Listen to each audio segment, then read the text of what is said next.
Purport. The conditioned soul thinks, I am this body, but a liberated soul thinks, I am not this body, I am spirit soul. This I am is called ego, or identification of the self. I am this body, or everything in relationship to the body is mine, is called false ego. But when one is self-realized and thinks that he is an eternal servitor of the Supreme Lord, that identification is real ego. One conception is in the darkness of the threefold qualities of material nature, goodness, passion, and ignorance. And the other is in the pure state of goodness, called Shuddha Sattva or Vasudeva. When we say that we give up our ego, this means that we give up our false ego, but real ego is always present. When one is reflected through the material contamination of the body and mind in false identification, he is in the conditional state. But when he is reflected in the pure stage, he is called liberated. The identification of oneself with one's material possessions in the conditional stage must be purified, and one must identify himself in relationship with the Supreme Lord. In the conditioned state, one accepts everything as an object of sense gratification. And in the liberated state, one accepts everything for the service of the Supreme Lord. Krishna consciousness, devotional service, is the actual liberated stage of a living entity.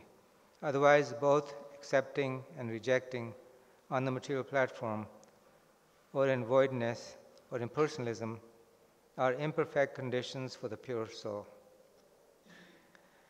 By the understanding of the pure soul, called Satyadrik, one can see everything as a reflection of the Supreme Personality of Godhead. A concrete example can be given in this connection. A conditioned soul sees a very beautiful rose, and he thinks that the nice aromatic flavor should be used for his own sense gratification. This is one kind of vision. A liberated soul, however, sees the same flower as a reflection of the Supreme Lord. He thinks this beautiful flower is made possible by the superior energy of the Supreme Lord. Therefore, it belongs to the Supreme Lord and should be utilized in his service. These are two kinds of vision. The conditioned soul sees the flower for his own enjoyment, and the devotee sees the flower as an object to be used in the service of the Lord. In the same way, one can see the reflection of the Supreme Lord in one's own senses, mind, and body, in everything. With that correct vision, one can engage everything in the service of the Lord. It is stated in the Bhakti Rasamrita Sindhu that one who has engaged everything, his vital energy, his wealth, his intelligence, and his words, in the service of the Lord, or who desires to engage all these in the service of the Lord, no matter how he is situated, is to be considered a liberated soul, or Satyadrik. Such a man has understood things as they are.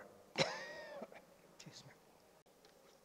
So Kapila Dev here is speaking about the liberated soul and comparing that to that condition to a person who is not liberated. Or Prabhupada describes here the real ego, the real understanding of who we are, compared to the false ego. That means false understanding. So, as we study Prabhupada's books, we see right from the Bhagavad Gita, the very first few chapters, second chapter especially, when Krishna is addressing Arjuna's illusion, what is it based on? What is Arjuna's illusion based on? Bodily concept, false understanding. So based on that false understanding, he's speaking very nicely actually, very eloquently. Anybody would say, oh, he's making such good reasons, such good arguments. But then Krishna says, no, what you're speaking is not acceptable to me. how these impurities come upon you. You're speaking as an impure person. So of course this is Leela. Everything is being arranged for our benefit. The whole Leela of Kurukshetra and Mahabharata and the Bhagavad Gita, it was spoken, all for our benefit. And Arjuna is playing his role very nicely. And he plays that role again and again and again because it's a traveling show. The Pandavas and Krishna and many other devotees accompany him as he goes from universe to universe to try and wake us up. So we find the first few verses in Bhagavad Gita are all about this false understanding that we have all been raised with. So just quickly reading some of these verses. And this is really the first step in self-realization. So we can see how rare a person is who's actually liberated. Because even those people who are claiming to be religious or spiritual or saintly, they are speaking by and large on this platform of body. So to find a person who's liberated is very rare. And Srila Prabhupada is such a very rare person. Therefore, he is known as the Jagat Guru, as we sing here, Savior of the whole world. Srila Prabhupada is completely on the non-body or transcendental platform. And we saw that in his behavior again and again and again. His daily schedule, taking rest for 2 hours, 3 hours, and those that with him, they say that he didn't really sleep. He just laid down, took some rest, and 2-3 hours he was up very early, 1:30 in the morning, and he was doing his translation work. Then some japa, then morning walk, then giving class, and then started his meetings. His schedule has been described in so many diaries by different devotees. I'm sure you have read. Then he would do his massage and take prasadam, very regulated, very strict, take a little rest, and then his evening program. So, and when he was in Radha Damodar temple in Vrindavan, where he was translating Srimad Bhagavatam, he was taking only 1 meal a day. And those of you who have been there, you've seen his daily schedule there.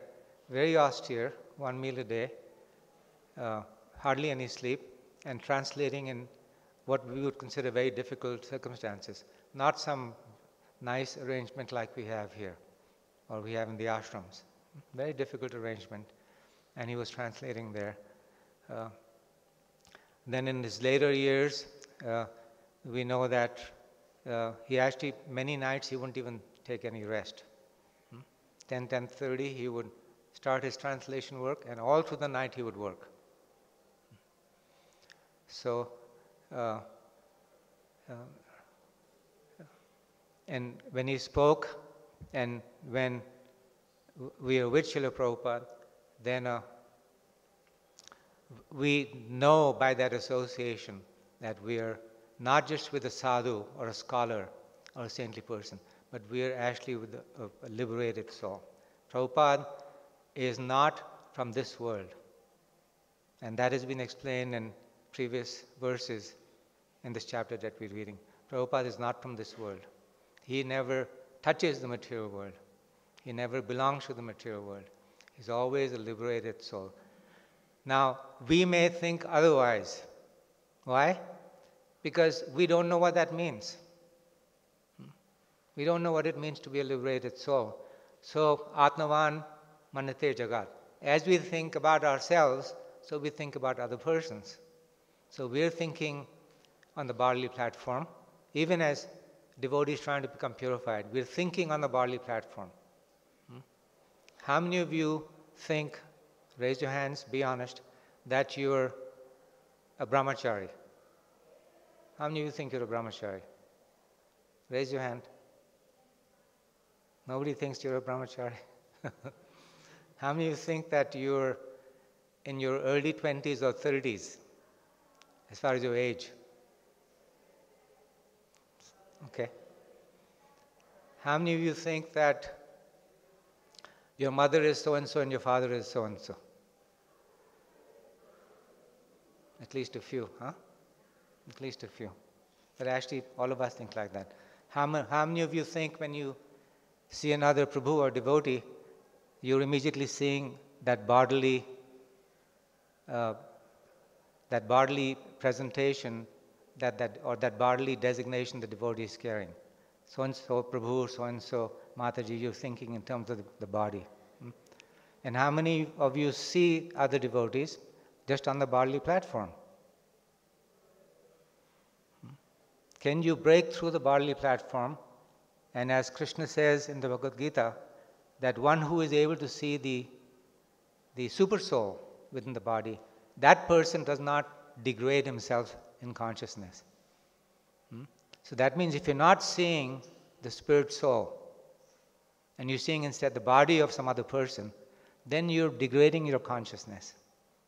So this is the very beginning of the teaching that Krishna is giving us. Very beginning.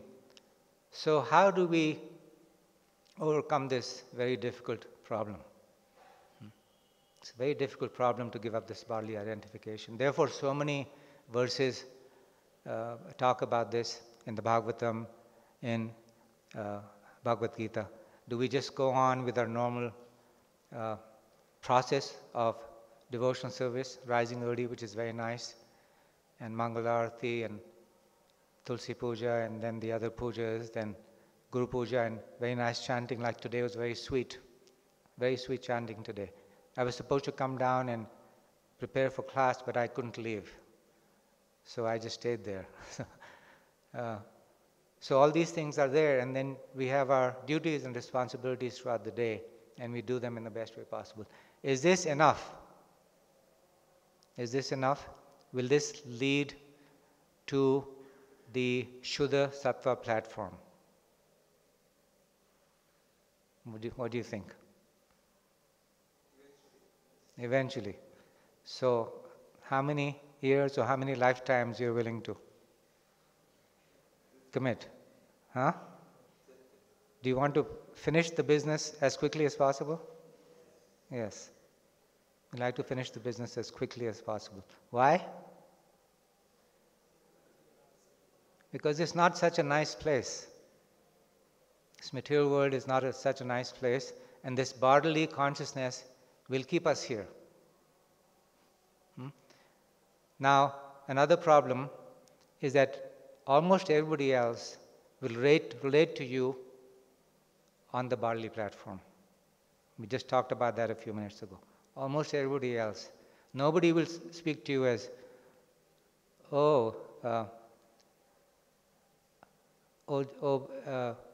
pure soul. Oh, pure soul. Can you please do this service today? Can you use this body that you have, which is a bad bargain? Can you use this for serving Krishna today? Do you speak to your mother and father like this? That actually you're not my mother, you're not my father. Huh? You're a pure spirit soul, and I'm not your son. Or I'm not your daughter. And I've had so many mothers and fathers and sons and daughters and brothers and sisters before. So many that I cannot even remember. When I was in a cockroach body, then the other cockroaches were telling me you're a cockroach, and I believed them. When I was in a dog's body, the other dogs were telling me you're a dog, and I believed them. When you're in some insect's body, other insect, when you're in the fish body, when you're in the body of a bird, then all your companions were just feeding your illusion, feeding your false ego. So how many years of training we've had, and beyond that, how many lifetimes of training we've had to be on this bodily platform? How many lifetimes? Every lifetime. Every lifetime we've been told lies, and we've believed them, and we live with those lies. So therefore, it is called conditioning, very strong conditioning. So, yes, the process of devotional service that Prabhupada talks about and Kapila Dev talks about is very powerful. Actually, it is the only way. And what is the Yuga Dharma? Out of all the process of devotional service, what is the way to cleanse this, get rid of this illusion, this forceful understanding? Hare Nam, Hare Nam, Hare Nam Eva Kevalam. This chanting of this Maha Mantra is a special gift given to us in this very dense, dark age. We're reading in today's purport that this is a very dark age. In other words, there's no light. So you enter a very dark room, that means you cannot see anything. Why? Because everything is dark and everything is very dull. Our consciousness is asleep. Our senses are dirty and impure, and we cannot actually perceive the truth. We cannot perceive reality. What does enlightenment mean? Enlightenment means waking up. That means you are activating conditions that are not activated. Just like sensors. When you become enlightened, then certain sensors start to function that were not functioning before. And with those sensors, which means to the senses, you're able to see things that you're not able to see before. You're able to see things. You're able to hear things you're not able to hear before. With purified senses. You're able to smell things that you're not able to smell before. You're able to taste things that you're not able to taste before. You're able to speak in ways that you were not able to speak before. Why? Because all the senses have become purified. They've woken up. All these sensors come on. If the senses are not sensors, or the senses are impure, they're not working, then the illusion goes on. So, Bhakti Yoga devotional service purifies the senses and brings enlightenment. So, within our senses, the lights come on. Lights come on. And you should experience this. You should be experiencing this, that you're able to hear things and see things and understand things and smell things and taste things that you're not able to taste before. For example, Krishna Prasadam, when you take Krishna Prasadam, it's a very, very, very powerful transcendental experience. We know from Mahaprabhu's pastimes in Chaitanya Charitamrita that sometimes by taking Krishna Prasadam, you should go mad in ecstasy. Because why? You're tasting Krishna's saliva. When you hear the holy name of Krishna, then of course very nice, this dancing, chanting, very wonderful, but it goes on and on and on and on. How sweet is the name of Krishna? Somebody can say? How sweet is it? Huh? Millions of tongues. Why? Is that sweet? So we can remind ourselves, if you want to experience that real taste of Krishna's holy name, how sweet it is, how wonderful it is. So something to look forward to. Of course, we're already getting taste, when we're doing japa, when we're doing kirtan. But there's no limit to the taste we can experience just in Krishna's holy name. There is no limit to the taste we experience just by honoring Krishna Prasadam. When you're dancing in front of the deities, then as Prabhupada has explained times, are you seeing Krishna and Radharani dancing on the altar? Are you seeing? Are you seeing Gaurnitai? They're coming out and dancing with you when you're doing kirtan? But they're there. Are you seeing Krishna Balaram engaged in all kinds of wonderful pastimes? See, Prabhupada liberated soul with purified senses. All these things are realities. This is not some word jugglery. It's not some false statements. All these are reality. So, name, form, pastimes, remnants, holy dham. When you visit the holy dhams, what do you actually experience? So, all this is the result of purification, which is what this verse is talking about. The difference between the conditioned soul thinking, this is a disease thinking, disease condition, that I am this body. But liberated soul thinks I am not this body, I am spirit soul. So, how can you think like this all the time? Somebody can give some suggestions. How can you think all the time that you're spirit soul, you're not this body? Huh? You can keep saying yes. That's a practical way. You keep saying it to yourselves. Keep saying it to yourself. And you keep helping other. When you see another devotee, say, Haribol spirit soul. Haribol spirit soul. Please accept my humble obeisances. And you're offering obeisances to the jiva and the Paramatma, not to the body. So, all this is practice. Prabhupada talks about not only sadhana and bhakti yoga and devotional service, but we must practice changing our consciousness. We must practice changing our consciousness. Otherwise, we get into ruts of continuing the same patterns that we've had for this whole lifetime before and for millions of lifetimes. Remember the dogs telling us, Haribo, you're a dog, and we're saying, yes, I agree, I'm a dog. The cockroach is saying, Haribo. Of course, they don't say Haribo, but maybe some cockroach will say Haribo. So, the cockroach is saying, you're a cockroach, and yes, we say, yes, I'm a cockroach. Some bird saying you're a bird, some fish saying you're a fish. And we keep agreeing, life after life after life, to this false designation. So we have to break it. We have to break it. And this is Krishna's saying. We'll read now a few verses. So first he's saying, when he's seeing Arjuna is not in this consciousness, he's saying, my dear Arjuna, Supreme Person Bhagavan said, my dear Arjuna, how have these impurities come upon you? They are not at all befitting a man who knows the progressive values of life. They do not lead to higher planets but to infamy. So right away the Supreme Lord is just cutting through the illusion of his dear friend Arjuna, that these impurities, how have they come upon you?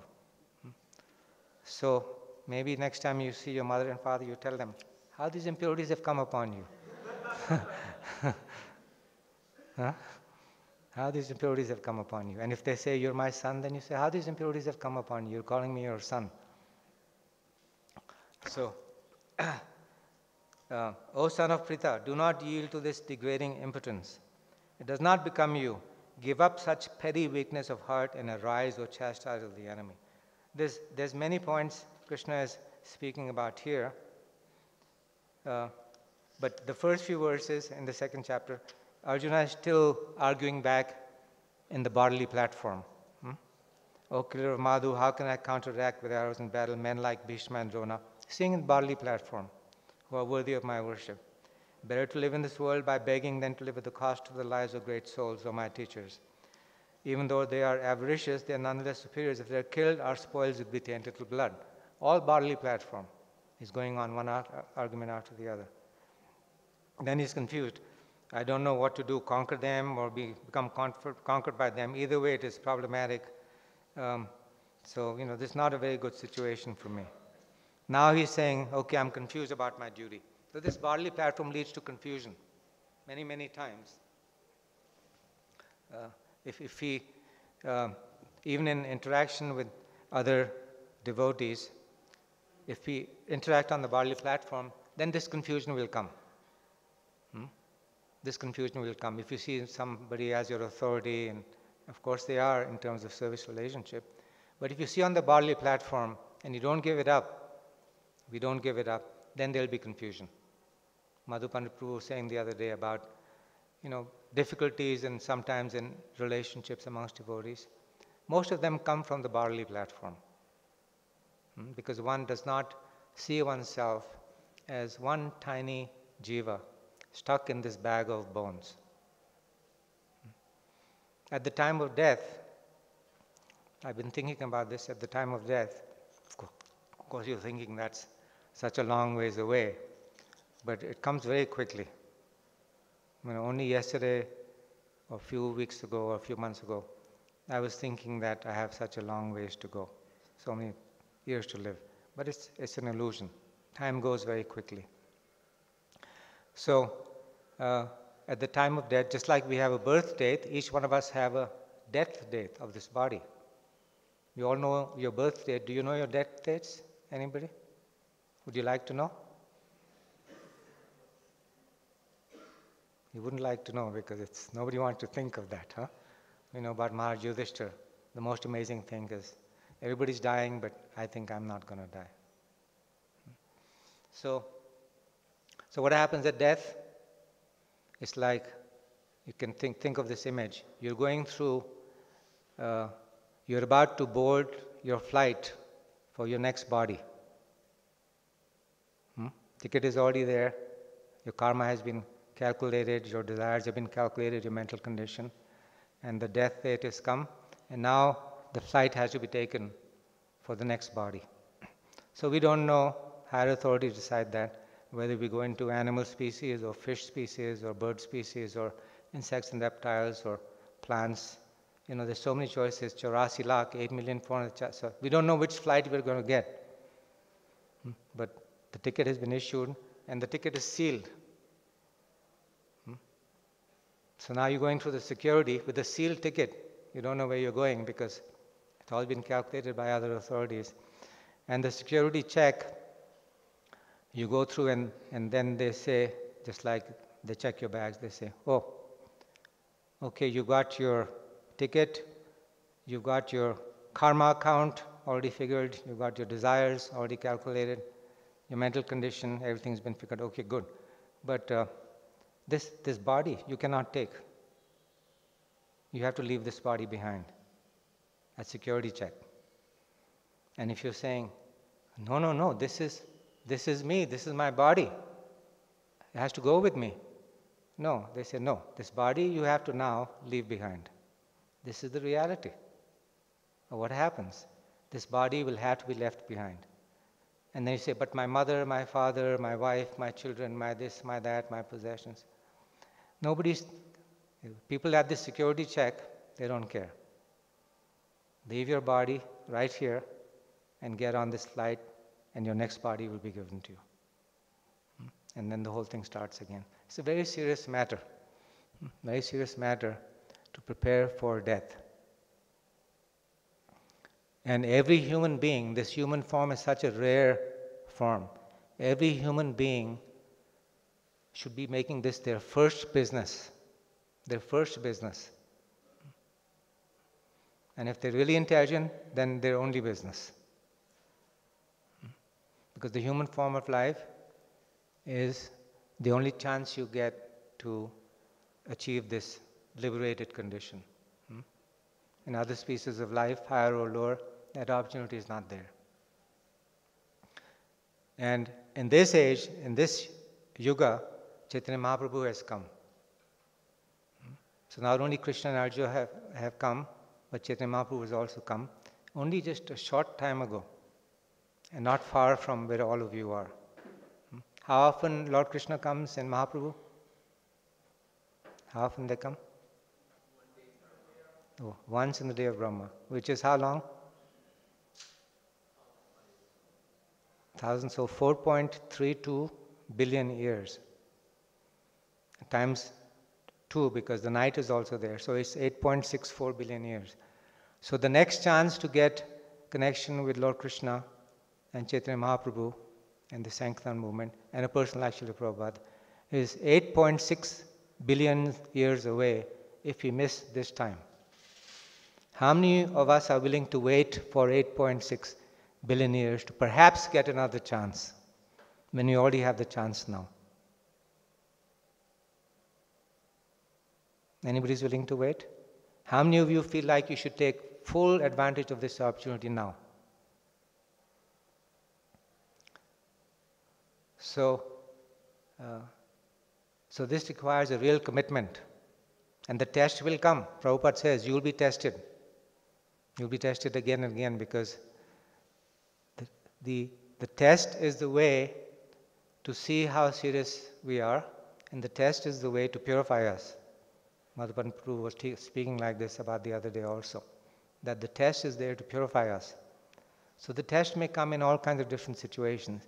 Can you see Krishna's hand in every test? Can you see how Krishna is arranging every situation for your testing? Because that's what actually is going on. Nothing happens without the sanction of Krishna, without the arrangement of Krishna. So the test is there, and the test can become difficult, but there will come a time, Prabhupada says in certain places, when there will be no more test. That means you have passed the final exam.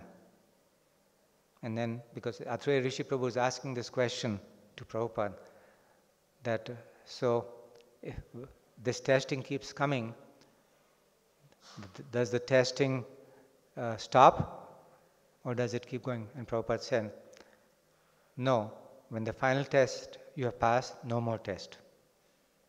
So it can be done in this life. It can be done in this life, that test can be passed. And each person, the test will be different situations or the various tests. You don't know how it's going to come. Krishna knows our desires, He knows our condition.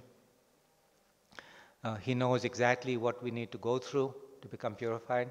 So we should be happy to receive the tests that Krishna gives us, because it's all based on love. The tests that we get from Mahaprabhu and Lord Krishna, they're always based on love, their love for us. So we should welcome those opportunities. Welcome those opportunities because they've been given to us by the most loving person. Nobody loves us more than Krishna, Chaitanya Mahaprabhu, and the Acharyas like Srila Prabhupada. Nobody cares for us more. Nobody has more compassion for us. Nobody loves us more. Nobody is our better well-wisher. So everything that they're arranging for us, we should welcome. And we should be grateful. There's certain 9:12, the bell was supposed to ring. Huh? Sorry? It rang? Okay, I didn't hear it. So I'll stop with these few things. Try and remember these few things, which I use in my interaction with people and for myself. B-DOD. B-DOD. You know B-DOD, B-D-O-D? Birth, disease, old age, and death. You must remember, this is constantly what we're dealing with. These are the real problems of life. So if you think you have some other problems, remind yourself, B-DOD, this is my real problem. Then consciousness changes when you realize. Then AAA, I may have spoken about this one time. Adhyatmik, Adhidhavik, Adhibhautik. These three are always there also. So remind yourself, there's some difficulty. Yes, AAA. Then CD. What is CD? Condition defects. We're all facing these 4 defects of conditioned soul. So just remind yourself that this will always be there. Then it becomes easier to tolerate so many things if you know these things. Then KLG. KLG is kind, loving, grateful. Always try and be in this consciousness of being kind and loving in your dealings and grateful Because you have every right to be kind, and you have every right to be loving, and you have every right to be grateful, and it's a very beautiful consciousness to be in. If you're always kind, always loving, always grateful, it's a beautiful consciousness. Then last one, or two more, NCCC. NCCC. My wife reminds me about this all the time. NCCC. No complaint, criticism, or cruelty. No complaint, criticism, or cruelty. So again, these are ways to remember certain kind of behaviors. And then DRK,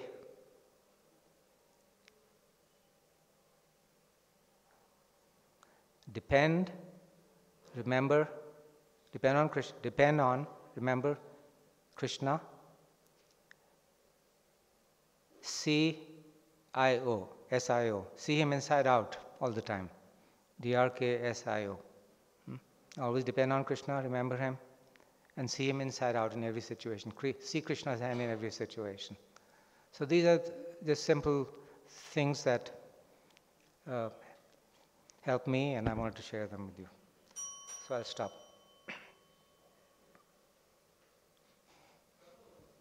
Yes. Huh? Last test? Everybody has different tests. Krishna is the expert tester, no? We don't know. No. We don't know what the last test is. If you study the examples of great devotees in Bhagavatam and Chaitanya Charitamrita, then we see so many different devotees in different situations. But it's always very wonderful whatever the tests are, if we have the right consciousness. No problem.